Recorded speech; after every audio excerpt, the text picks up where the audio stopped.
Welcome to another Sabbath Insight, and I am Chief Yuya representing the Anu Nation, and of course I'm the founder of said nation and representing also the Anu Life Global Ministries. So I want to get right into our Sabbath Insight and sort of get us started on a journey I had spoke about recently in terms of taking a shift in our trajectory, not moving the object or changing the object, but there is a time sometimes where you have to branch into different directions in order to reach the same space. And I know sometimes that can be sort of a confusing concept because many of us are so programmed and so poisoned by Eurocentric ideology that when we see a different direction, we immediately think polarity and we think, okay, well, these are opposing directions or opposing forces. No different than, there was many years ago, I was giving a lot of emphasis and light to the true nature of Isheshe, to the true nature of Ifa, to the true nature of Orisha. And at the same time, still sharing a lot of information on indigenous and aboriginal teachings as it relates to melanin-rich people in North America as well as abroad. So when I then decided that what I needed to share in that space was sufficient, and now I need to share another leaf that's on the branch of this tree, there were individuals who thought that I had shifted polarities, and that's not the case at all. If you look at a tree, you will find that the branches and the leaves, they stretch, as it grows, they stretch towards the sun, upward and outward. And you'll find that the roots, they stretch downward and outward. Now, if I were looking at it from a Westernized point of view and perspective, then I would have to say that these are opposing forces. One is going up while the other is going down. They are going in different directions, but in truth, they're going in the same exact direction. And that exact direction is towards life. Both the roots and the branches and the leaves are extending themselves towards life. So as you may experience this learning experience with Anu, I'm speaking to my Nubians and those who are coming into the nation and coming into the ministry. This is all an extension towards self-knowledge. This is all an extension towards the reawakening of the original consciousness. And it may feel like, well, you were talking about this one day and then talking about that another day. Yeah, because to stay on one subject and one topic and one concept forever would be religiosity. And that pretty much gets you nowhere but in a circle. But you have to sort of learn to move around the tree. And the tree exists, and each leaf exists for us to dive into different schools of information towards our growth, while at the same time we're extending ourselves deep into the roots and the richness of our indigenous history and our ancestors. So one of the important things that I wanted to share regarding making sure that we're moving into proper direction is that however we are a ritualistic people, and however we begin is going to define how we end up. So we have to make sure that we develop a tendency to begin on correct footing and on the correct roots, and that become a norm, and while living in North America or living under the rule of Western domination, a lot of our original way of thinking and being has been hijacked, and it's been transformed. Obviously, it's the root of our thinking that will determine what it is that we decide to manifest. One of the key elements that we often say, or words that we often use is be and being. Where I be at, I be over there, or I be doing this, or I be like this. And one of the beautiful things about being is that whatever you be will eventually become, because be is the creative spark and the creative cause for all things that become. Right? So it gives you a great sort of inkling as to your very nature. Because if we're looking at where things begin, where does the spark begin? And what is that creative spark? What is the spark and the cause that now creates the reality for all things that come after it, right?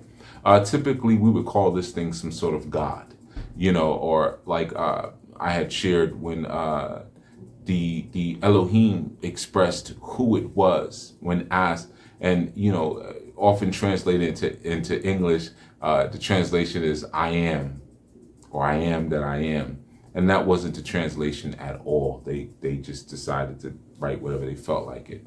It was "I am becoming what I will myself to be." That was the translation, not the great I am, but the great I am becoming, right?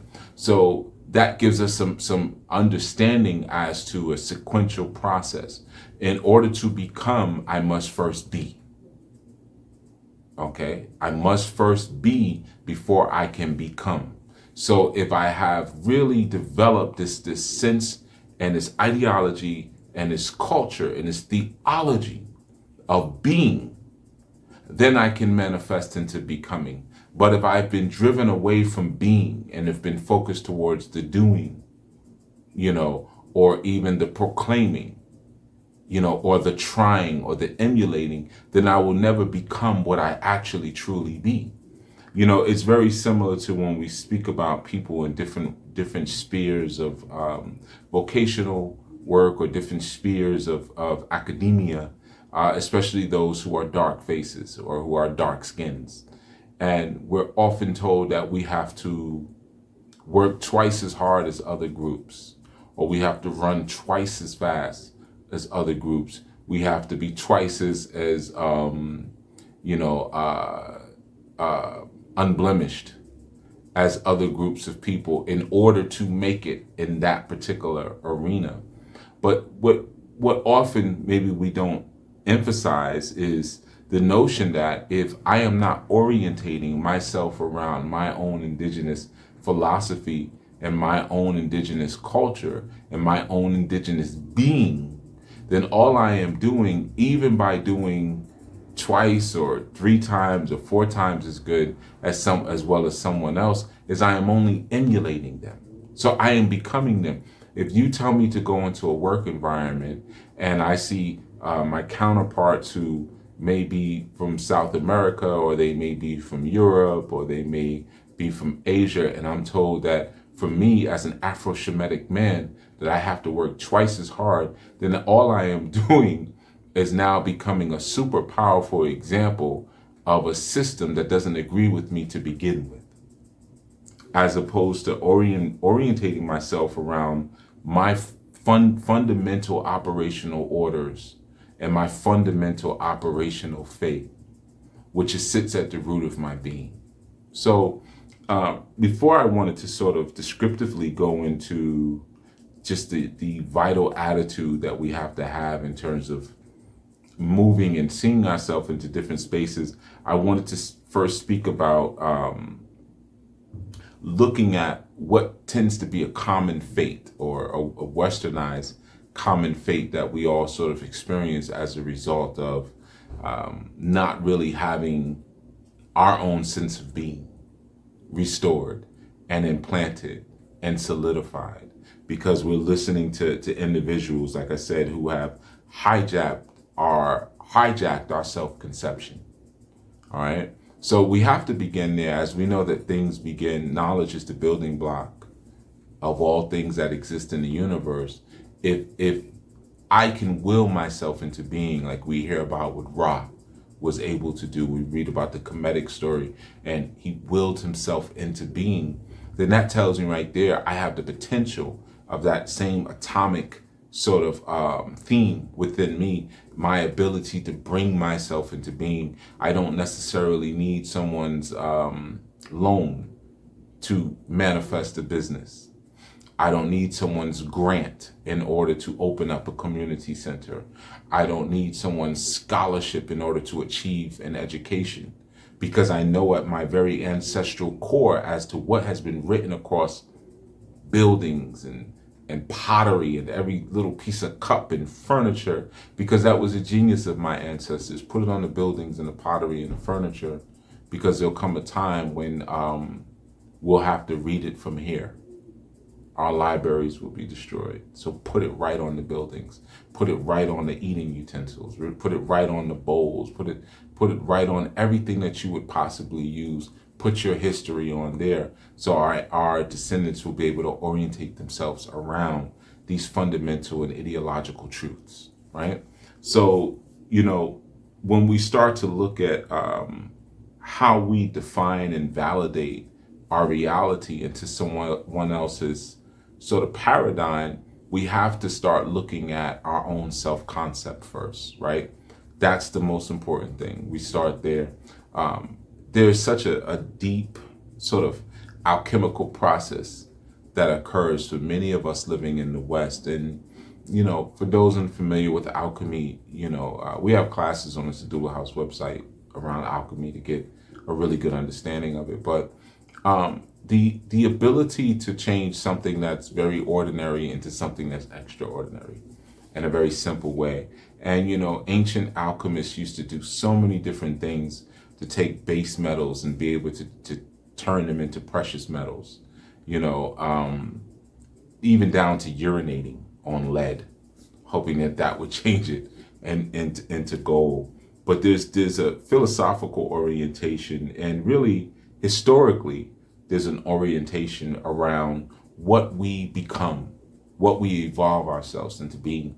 And when you come into the West, especially, again, those of us who are dark-faced, those of us who are melanin-rich, those of us who identify with the Keeper line, those of us who actually know that we are Afro-Shemitic, we are Shemitic people. We are Shemitic people. Those of us who actually know that, we understand the effects of the Ma'afa. Oftentimes when we talk about the Ma'afa, we'll just say terms like slavery. Oh, people were enslaved and this was horrible, and families were separated, and people's languages were taken from them, and they were forced to work for free. And yes, these things are a terrible atrocity that individuals went through. But I tell you, the greatest atrocity of it all was chattel. See, when we use the term chattel slavery, it takes on a different sort of sinister meaning and gives more insight as to what actually occurred. So the moment you begin to treat people as if they are cattle, we have chattel slavery. Chattel is like cattle. Slavery, you're treating people like they're horses or like they're cows or like they're donkeys or they're pigs or they're chickens. You're treating other humans in that sort of way. What happens is that it's nothing to displace them, because they're like if you think about it now, if you see a horse, you go to a horse farm and you have a child that says, oh, I want a horse, I want my own pony, I want my own pony. You say, okay, how much is the pony? And then you'll take the pony and you'll move it closer to where you live. It's nothing to take that pony from one place to another. It's perfectly fine. It's a beautiful experience. So imagine going into a space like you had the movie that came out many years ago with Richard Pryor named The Toy. And there was a young man, and he was very, very wealthy. His father was very wealthy. He saw Richard Pryor one night. Richard Pryor was a cleaner at night, in a toy store, and he went there to go pick out a toy, and he saw Richard Pryor. He said, well, that's what I want, the black man. And he was able to buy Richard Pryor for the summer, essentially, right? That would be an example of chattel, right? Where you're able to displace someone because you just see them as an animal. We don't typically think about that, right? When we think about animals, that maybe this donkey or maybe this rooster is tied to this landmass. We don't consider it that way, or that this animal has certain rights and has a certain nature and sense of survival with its own tribe, that it needs to stick with it. Instead, let's just move it and shift it to wherever we feel is most convenient, right? So one of the most cardinal sort of sins of the Ma'afa was the conversion of humans into chattel, of humans into cattle. Because now the African, I would say the African self-concept and thought that I am because we are, and therefore we are because therefore I am, is completely removed. It's completely replaced with this individualism of I, because I have been displaced and extracted from my group, from my tribe. Just like you go to a live poultry market, you see a chicken you like, I want that one. You pluck it from the group and you process it, and now you have chicken soup, and you keep it pushing, as opposed to some of these other thoughts of we that are probably a bit more clearer through an ontological sort of analysis of the people that we're targeting or looking at. When we're looking at Africa as sort of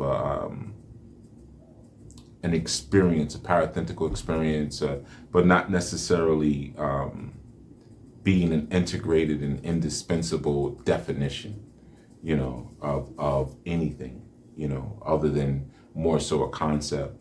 But yeah, there's a grounding that we have to first deal with before we start looking beyond it.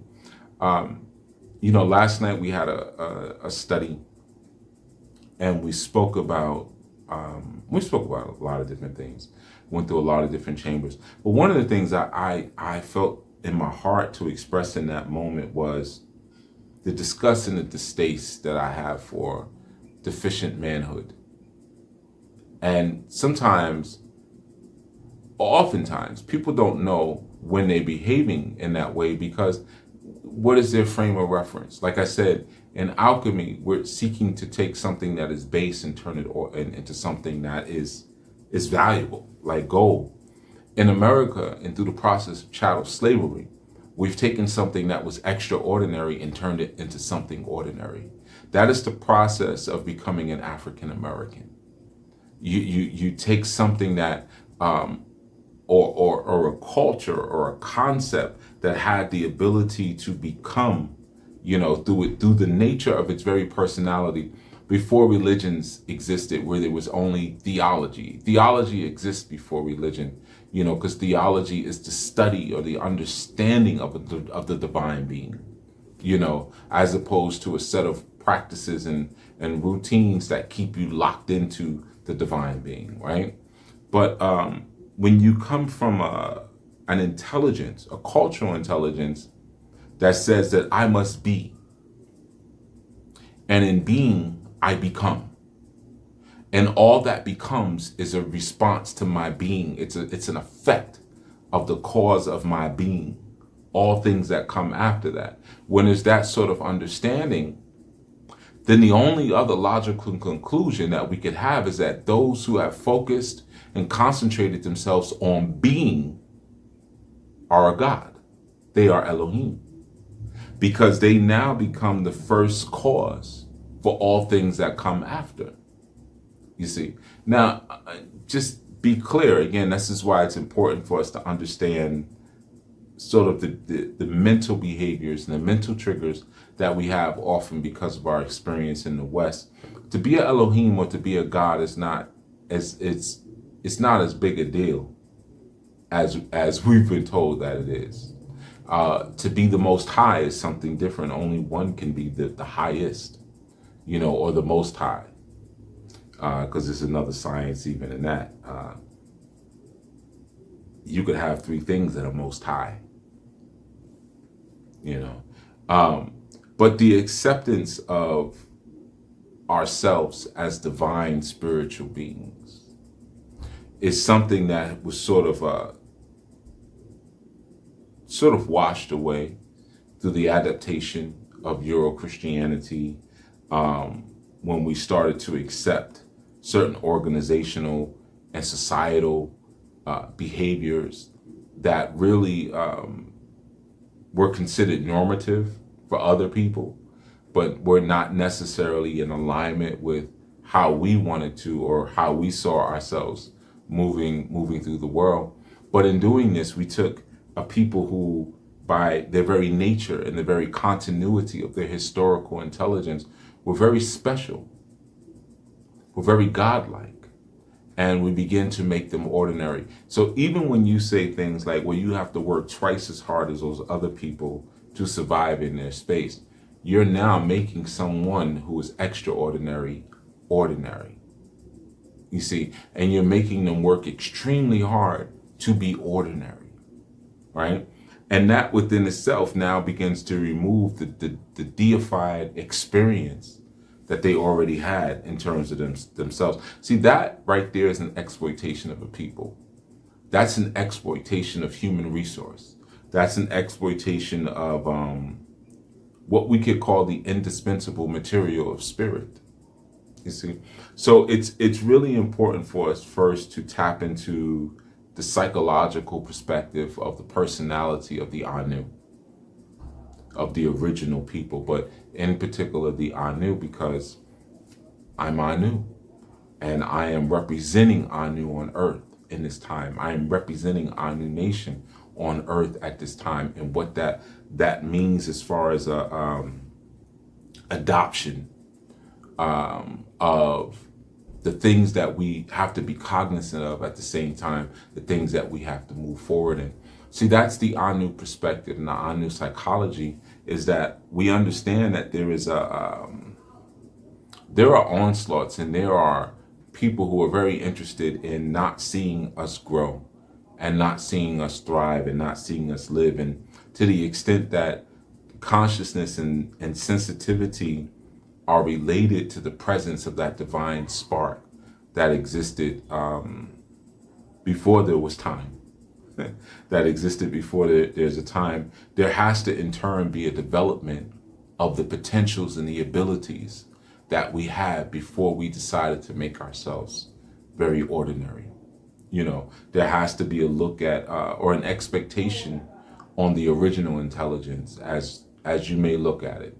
You know, wherever and however you see your origins springing and sprouting from, but there has to be a formulation of a hypothesis that leads us to being able to accurately and consistently recreate our abilities and our gifts and ourselves and in our offspring and throughout our community, based on us understanding our orientation with the cosmos and our orientation with the world. Right. So for me, a lot of having this sort of precursor and prelude to some of the things that we need to speak about next is important, because, like I said, we are a ritualistic people, and it is through our ritual that we begin most things that we do. You know, and establishing a paradigm that speaks to the extensive explanation of our own gifts is important in a time right now where there are numerous opportunities to deconstruct our psychology. You know, and what we need to be honestly doing is deconstructing the psychology that has been imposed, and the psychology that has been implied as being greater than. That's the psychology that needs to be looked at and deconstructed so we can understand it. You know, why is it that we have a sensitivity and a trigger to certain concepts and to certain thoughts, and why are we accepting of things that maybe we were never accepting of before? You know, why do we jump to certain sort of thoughts and certain sort of ideas, regardless of there being a growing awareness that even in this time, and I think because of our last experience, our recent experience, a few years we've gone through, I think people have started to understand more that science is not such a sacrosanct sort of matrix. There's always this idea that this science is such a sacred space, and there has to be a recognition that science and the observation of such it covers wider disciplines than some of your scholars are that have been put in front of us. We have to dig into this. You know, it's like, for instance, when you look at Carl Jung. A lot of people speak about, when you talk about Sigmund Freud, you talk about Carl Jung, these are like the deities of the American Psychological Association. Like these are the gods, of the APA. But Jung used to call his patients his Negroes. And whenever he would refer, and Freud did the same thing, whenever they would refer to Africans, they would always refer to them as savages. These were savages, these were cannibals. And the reason he would call his patients his Negroes is because he felt like his intellectualism was so far beyond those who he spoke to and who he saw that they were like Negroes. Because the thought at that time was that the Negro was in such trouble. This was even up into the 1700s. They were in such trouble because they never had to employ and to cultivate their intellectual capacity because their life was so easy. If they wanted some food, they would just walk up to a tree and shake it, and a bunch of fruit and things would fall down, and they would just eat. But they would never the Negro or the African would never have to do anything to particularly figure out how to think. These are things you could look up. This is not like secret information. This is common information. And of course, I'm sure if you were to speak about these things to Eurocentric scholars, they would probably just tell you, well, that's the language they used back then, but we've evolved since. They'll probably tell you something like that. But for all the people who speak about Freud and speak about Jung, they never bring these realities up.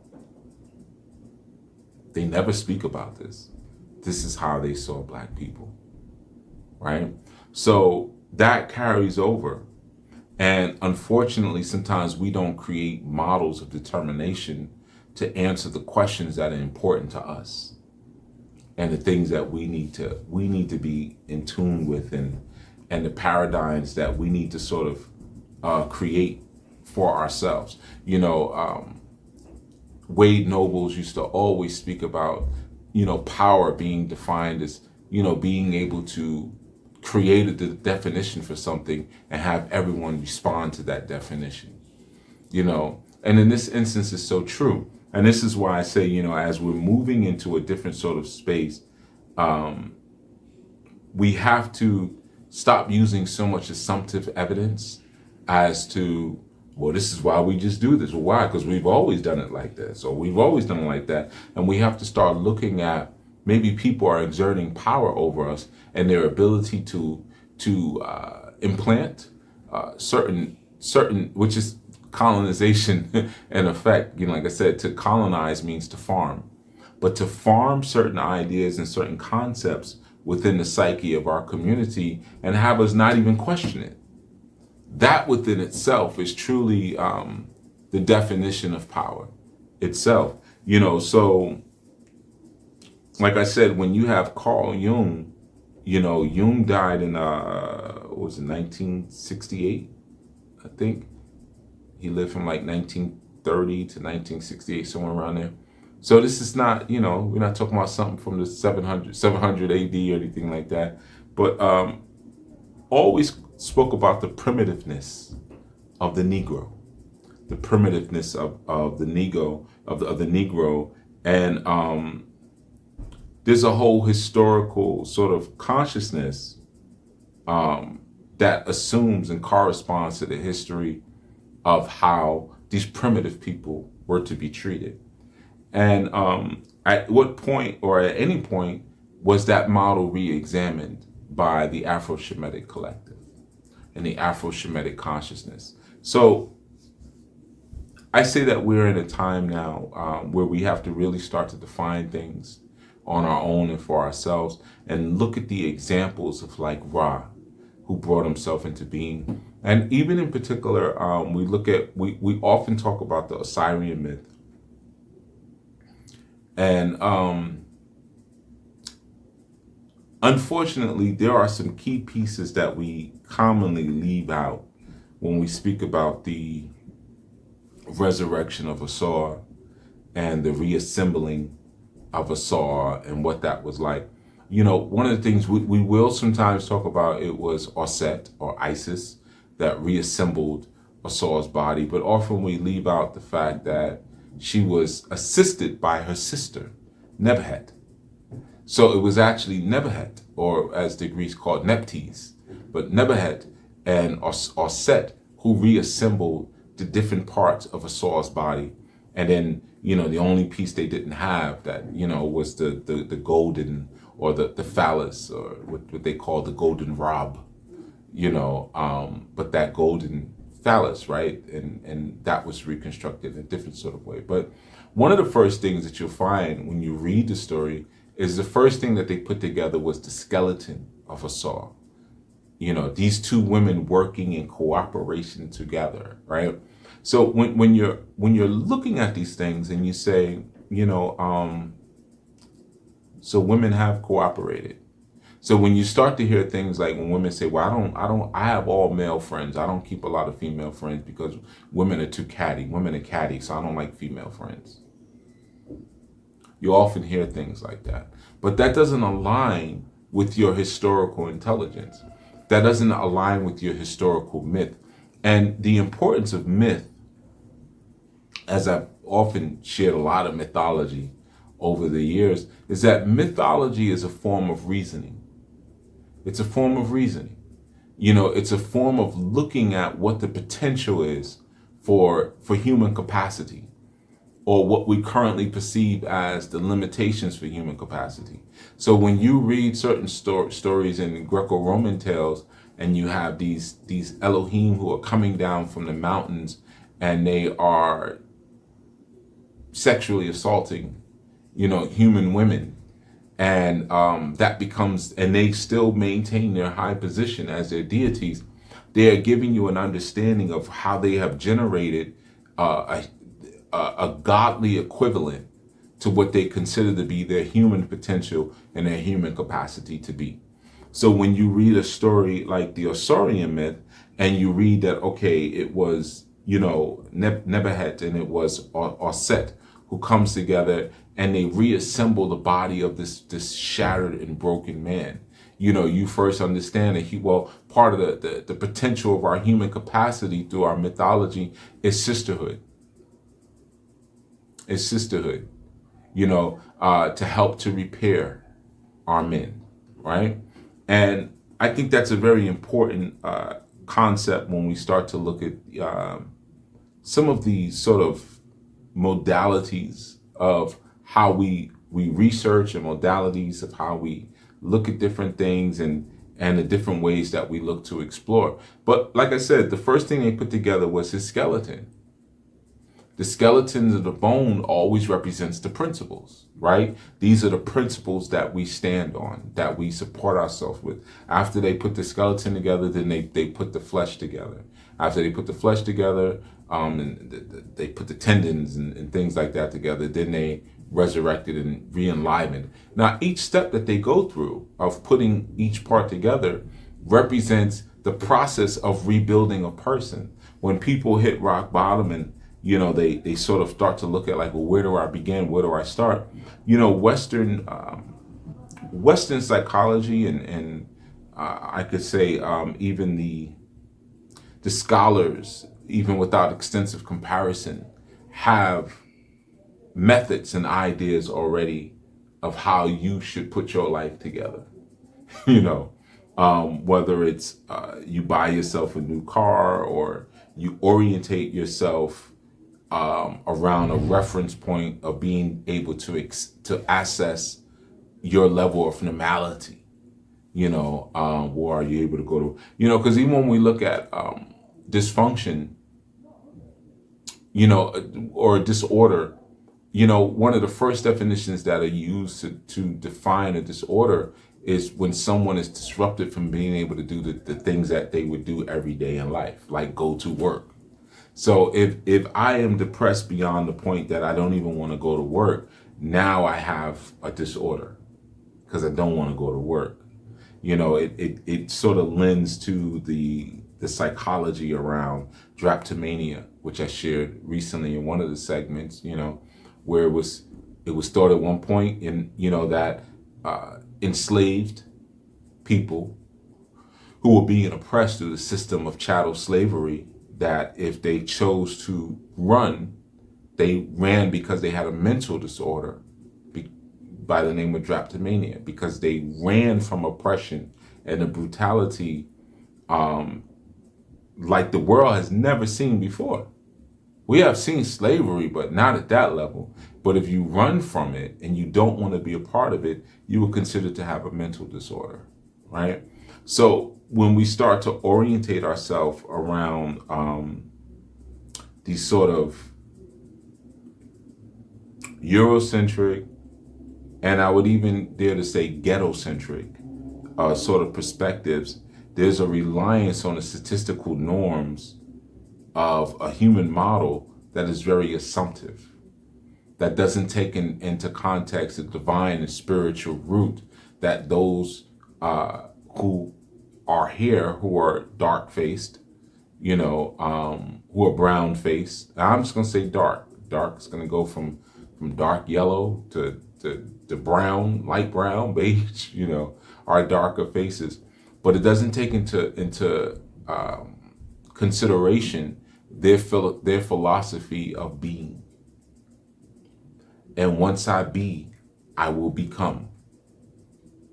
Instead, it tells them to look at an orientation that's not nature-centric. Look beyond your nature, skip over your nature, and look at what is considered to be normative. And that's what's got so many people sort of stuck. And that's what I was speaking about to last night on a study session, when I had to just call that out when, I was saying that this sick concept of the feminine self or the masculine self does not come from Afro-Shemitic root.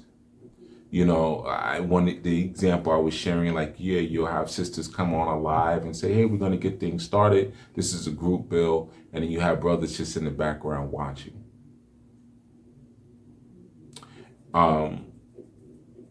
That's an approach that, like I said, it reeks of single mother rearing. It reeks of that, and it's despicable. It is absolutely despicable. No different than when you see brothers working and you watch other men. When you're a man, a full-bodied, able-bodied man, and, assumingly you're orientating yourself around a certain intelligence, and you sit and watch other men work without lending hand to the work, that reeks of unwed mother Jezebel rearing. It reeks of that. And there are descriptions and assessments and words that we need to begin to use to reconstruct the collective mind, in order to spark off individual phenomenon of awakening. And some of those words will feel highly critical. They will feel, maybe you'll choose hurt, and maybe you'll choose offense. These are the things that may happen because you have decided to choose a deficient sort of mindset and an inadequate future orientation, because it doesn't carry you through. It's not sustaining. But you have been programmed against the words that would start to reconstruct and put together your bones, and put together your flesh, and reinstitute blood and life into your system, and to resurrect you. You've been orientated by the American or the European American system in a very concrete and materialistic sort of way. You've been orientated away from that, to sort of not view the critical dimensions of your own downfall. And when someone brings that, it's like, no, that's too much. That hurts. Say something that makes me feel good, and keep it right there.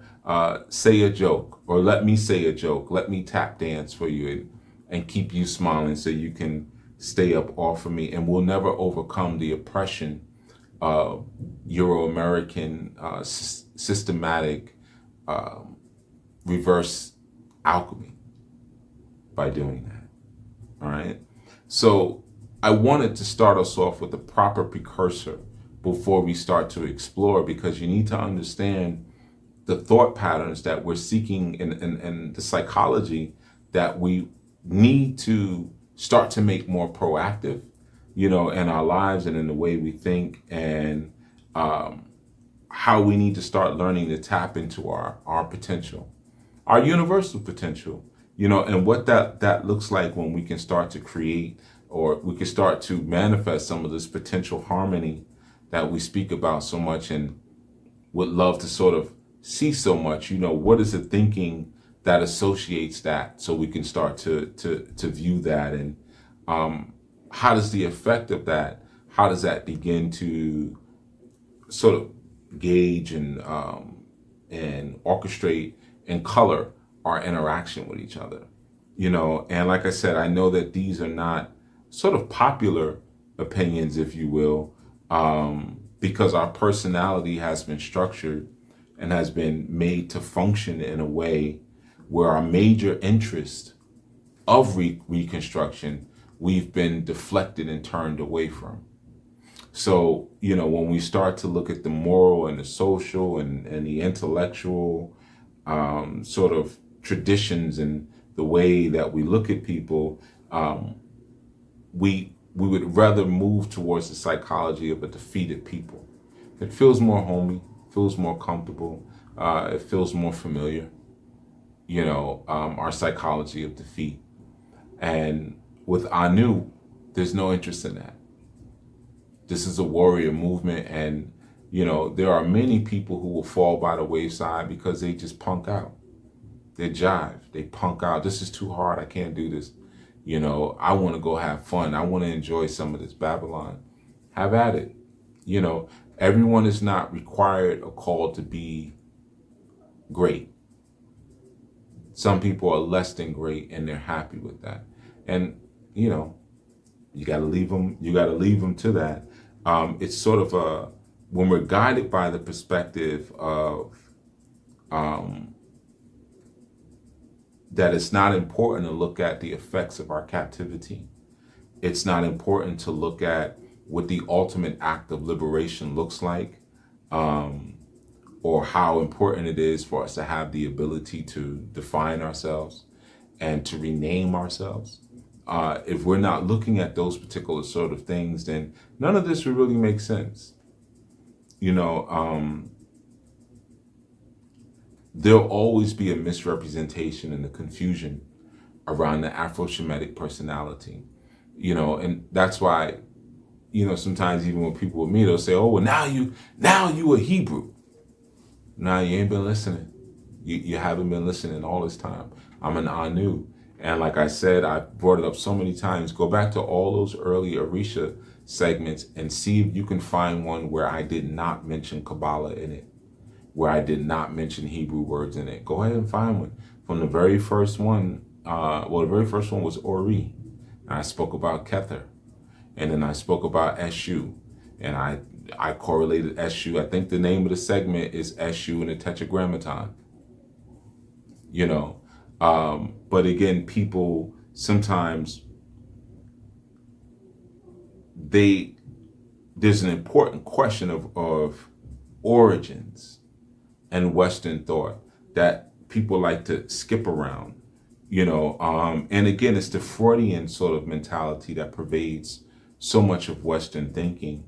So we just attribute everything to being aggressive or everything being sexual, and we sort of leave it to that. So we end up reducing people to their lowest element. And we have trouble thinking that maybe there is a complex branch of thoughts that's happening in each person, at one time, because there's been an Asiatic assumption. We've assumed the personality of the Asiatic man and Asiatic woman, and not understanding that their minds and their origins are different. I don't originate in the same place as my Euro counterparts. My origins are different. My mind is different. Not just, we look different on the outside. We look different on the outside because I be different on the inside. So I become something different on the outside. And that's okay. But when we make a firm decision that we want to live by those traditions and we want to live by that way of thinking, it's important that we sort of keep in mind all the things that are needed to retain the vestiges of what allows us to continue to be and to continue to liberate. You know, in my origins, we have a love for the divine core. You know, there's a love for the divine core, and one's ability to connect their divine core to another's divine core is one of the things that constitutes a marriage when they become one. You know, that is just a very sort of idea, or a very simple idea that starts to impel a moral question when we start to look at Western ways of joining and maybe what defines a marriage. You know, when we start to understand, because we all come from a divine deified source, if that deified source has no linkage in you, then we don't come from the same source, so therefore we cannot link. I can't link with you if the same deity and breath that lives in me doesn't live inside of you. You know, the reason that Osor and Nebuchadnezzar were able, I mean, Osset and Nebuchadnezzar were able to wake Osor, a lot of people don't know this about the story too. She actually awoke Osor with a kiss.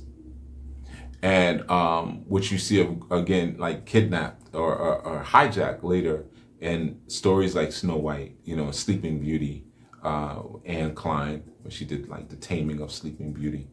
But that kiss that awakens, it wasn't just the kiss, it was the breath that's contained in the kiss that awokened a sword to consciousness. Now, what is contained inside of the breath? Wisdom. Just like when we look at the Ruach HaKodesh, the Holy Spirit, the Ruach, the breath that was breathed into man and he became a living soul. The Ruach represents wisdom. It's Sophia, it's the mother, it's the wisdom. So it's the wisdom that brings the man erect into being, right? So there is a divine principle that speaks to the fine spiritual substance and origins that certain people come from, and this is how we connect. So if Nebuchadnezzar and Osset did not have that Ruach, did not have that breath, that kiss would have done nothing. That kiss would not have awakened Osor, no matter how much reconstruction of his body they may have done, because the life is not in the body itself, the life is in the breath and the spirit. See, that is a very basic and sort of simple understanding of how our physical and material things are tied together through our essential divine being. But this is a baseline understanding of how the Asiatic originals move through the world and how we perceive and see the world. It is our actual essence, our original essence, that animates all things and makes all things real. You know, so I wanted to share that and get us started from that perspective, right? And understand that anything I say going forward, as it has always been, has come from that root. But I just really wanted to reiterate that because, you know, sometimes there are times where I may say things to the brothers and the sisters and it may seem very harsh. And it's because you need to hear something very harsh because you're just that out of pocket. You're just that messed up. You need to hear something harsh.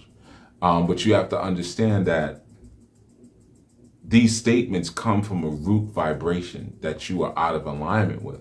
And if you're out of alignment with that vibrational essence, then, and you're sort of going through the recreation and going through that factory of becoming lesser and ordinary from what you were supposed to be, then now it's going to be spoken to.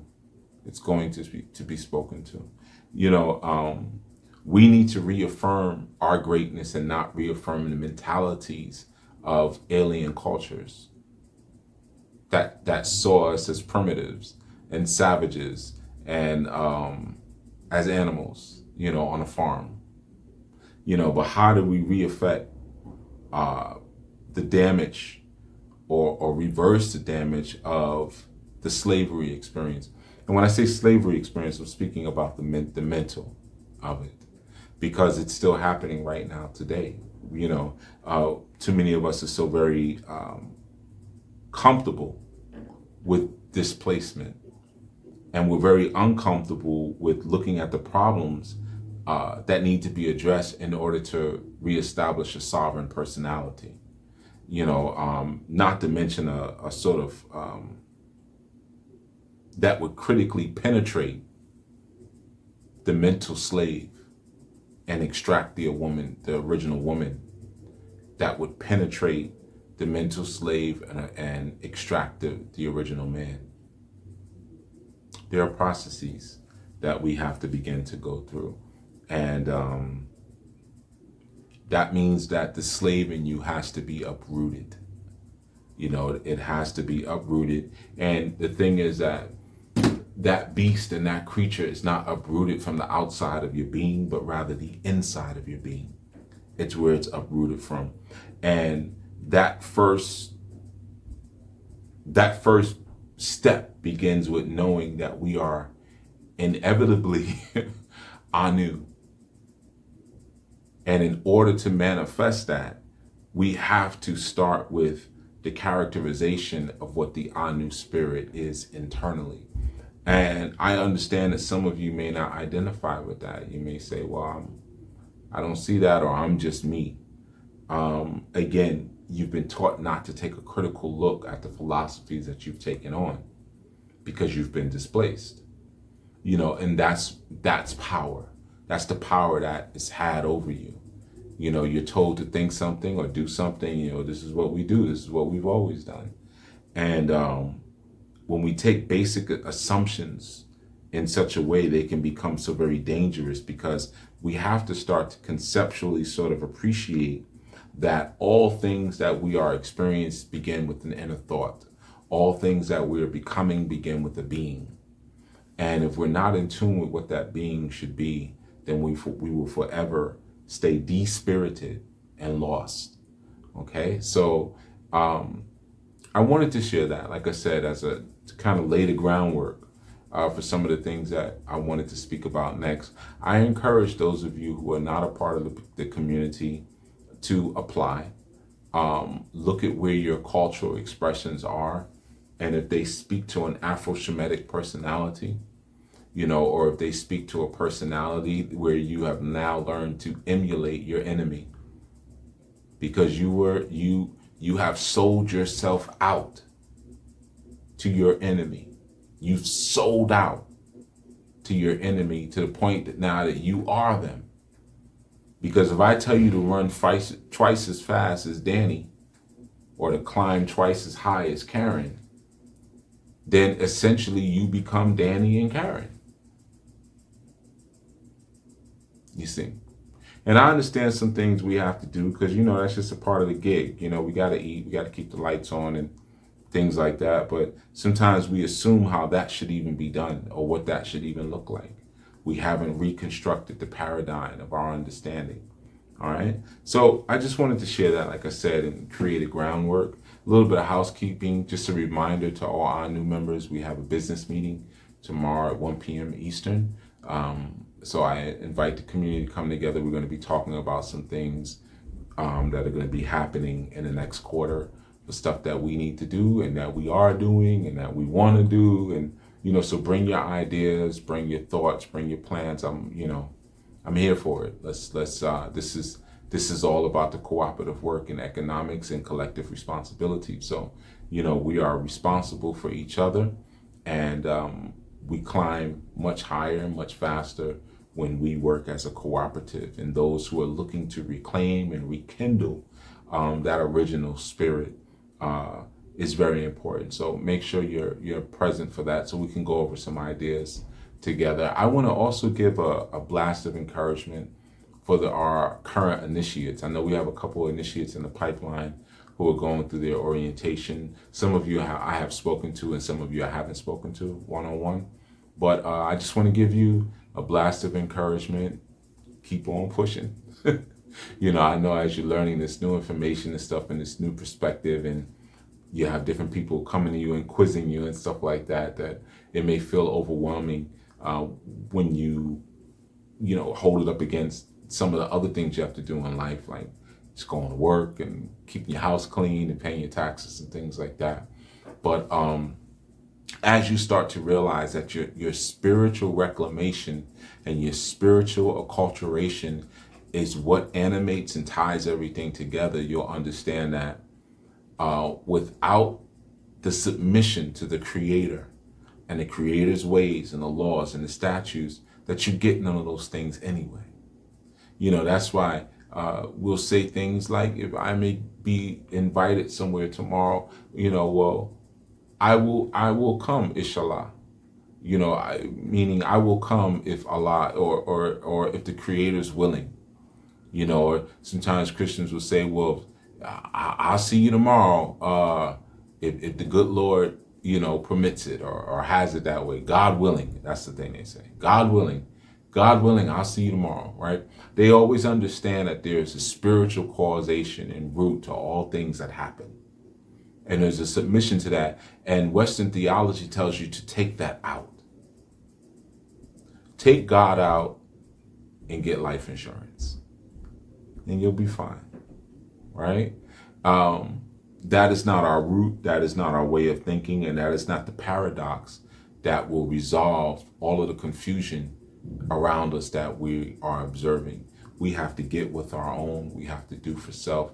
And we have to reestablish our own systems of harmony and our own systems of being and doing that actually work for us outside of the typical Euro-American mindset and family model even. Okay? So with that, this is Chief Yuya. I want to thank you for tuning in, and willfully this insight sparked some thoughts, and it's prepared you and got you poised in position for where we're going next with this. And like I said, for those of you who want to join ANU, you can go over to the website, anulifeglobal.org. Everything is always in the description of the video, so you can just look in the description and get whatever information that you want for that. And willfully, you're in a place where you're ready to start breaking certain oral patterns of speech, cultural patterns, relationship patterns, financial patterns, emotional patterns, and you're ready to break those things and start to rejoin yourself to a mentality and a community that's actually doing and that's actually focused on being and becoming, because it's the only way that you can emulate what's in the heavens. The being and becoming is the basis of a God, you see. And that's why some cultures will say that their God is angry and vengeful. That's why sometimes you'll go some places and, you know, law enforcement, who may be of another ethnic group, will look at you and want to treat you in such a hostile way because of the fear they have, because you looked in the eyes of those who have the ability to become, meaning you've looked in the eyes of an angry and vengeful God. All right, so I will see you for the next Sabbath Insight, everyone. Be well, and as we're going into our also our equinox, make sure that you we always fast in ANU. We usually do a 3 to 7, some do 21-day fast around the time of the equinox, the solstice as well. So willfully you'll join in for that. And if you have any questions on the equinox, be sure to put them in the comment section of the video. Someone will come in and help you out with that. All right? So until then, this is Chief Yuya signing off. Shalom.